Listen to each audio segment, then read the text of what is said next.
Qu'est-ce que le Mali a fait au président du Niger, Mohamed Bazoum? Il ne rate aucune occasion pour s'attaquer aux autorités maliennes et au peuple malien en général.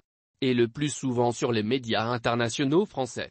Au cours d'une conférence de presse, ce valet de la France a salué la bonne coopération militaire entre le Niger et ses 5 partenaires dans la guerre contre le terrorisme.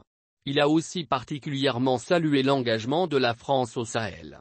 Mais pourquoi cet avocat du diable de la France s'en prend au mais? Qu'il défende sa sauce mais qu'il laisse le Mali en paix.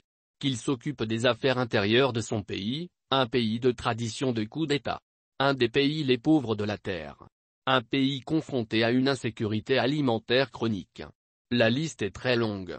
De tous les pays qui sont engagés à nos côtés dans la lutte contre le terrorisme, la France est le pays qui consent le plus de sacrifices. Ce sont 53 jeunes Français qui sont morts au Mali.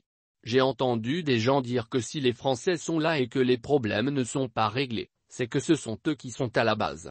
Et si les Français s'en vont, vous êtes sûr que ces armées-là, qui ont leur devoir aujourd'hui, elles seront en mesure de faire face à cette situation? Non. Moi, je suis sûr que le jour où les Français plieront bagage à Gao, ce sera le chaos. Les gens de Gao le savent de toute façon. A-t-il soutenu Surfi.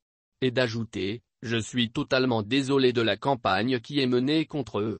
Je veux que les Français soient forts, parce qu'ils ont, avec cet espace du Sahel, une histoire singulière. Faut le jour où les Français plieront bagage à Gao, ce ne sera pas le chaos.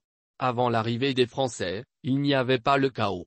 Au contraire, c'est la présence des troupes françaises qui a aggravé la situation.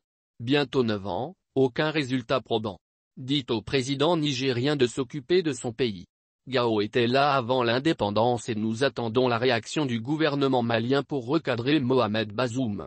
Les différentes manifestations au Burkina Faso et au Niger contre le convoi de l'armée française ne sont pas spontanées, elles doivent donner à réfléchir. Ce n'est pas une campagne qui est menée contre la France. Non. C'est un éveil des consciences. Il est l'heure de changer de paradigme. L'armée française a quitté ses bases de Thessalie et de Kidal. Y a-t-il eu le chaos? Nul n'est indispensable. Non, monsieur le président du Niger, soyez honnête, soyez responsable et dites la vérité à notre peuple. Vous voyez à la France, le protecteur de votre régime. Vous avez la trouille. C'est cela la réalité. Mais vous le savez bien que tout le monde, la France n'a pas d'amis. Seul le peuple décide, soyez donc avec votre peuple. Défendre la France et ses intérêts au Niger et au Sahel ne fera pas votre affaire. Préparez votre armée et préparez-vous aux retraites tôt ou tard de l'armée française, elle n'est pas au Sahel pour l'éternité. Même l'opinion nationale française comme une grande partie de la classe politique demande le désengagement de la France du Sahel parce que les résultats sont en deçà des attentes. De l'argent et des pertes en vie humaine.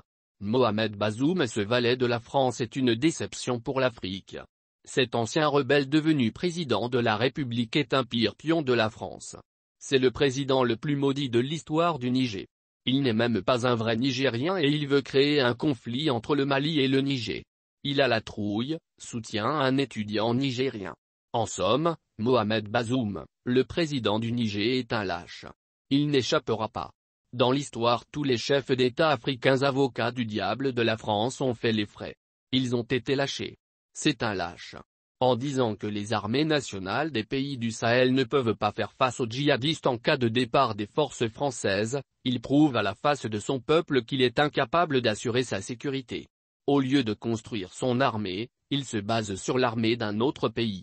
Il n'est pas digne d'être le président d'un grand pays comme le Niger qui a apporté beaucoup de choses à l'Afrique. Quelle honte! A affirmé un analyste.